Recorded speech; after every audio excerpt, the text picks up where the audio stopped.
Time சினிவர்ஸ் அனைவருக்கும் வணக்கம்.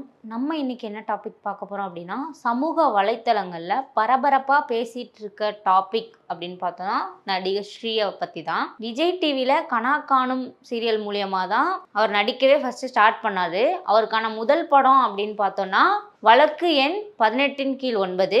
அதுக்கப்புறம் லோகேஷ் கனகராஜ் இயக்குனராக அறிமுகமான மாநகரம் படத்தில் 2 ஹீரோ சப்ஜெக்டில் இவரும் ஒன் ஆஃப் தி ஹீரோவாக நடிச்சிருந்தாரு. ஆனால் அதுக்கப்புறம் மிஸ்கின் சார் டைரக்ஷனில் ஓநாய் மாட்டுக்குட்டியும், அதுக்கப்புறம் வில்லம்பு, கடைசியாக 2023 இருகப்பற்று படம் வந்து நடிச்சிருந்தாரு.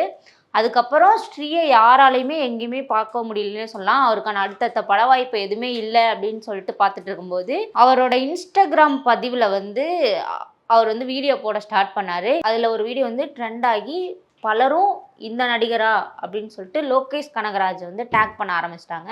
நடிகர் ஸ்ரீயை பொறுத்தவரையும் நம்மளோட ஆல் டைம் ஃபேவரட்டாக இருந்தவர் தான். இப்போ அவருக்கு என்ன ஆச்சு அப்படின்னு நிறைய பேர் வந்து அவரை பற்றின தப்பான கருத்துக்களை வந்து பரப்பிட்டு வராங்க. ஸோ லோகேஷ் கனகராஜ் அவர்களால் ஸ்ரீ வந்து கண்டுபிடிக்கப்பட்டு இப்போ மருத்துவமனையில் வந்து சேர்த்துருக்காங்க.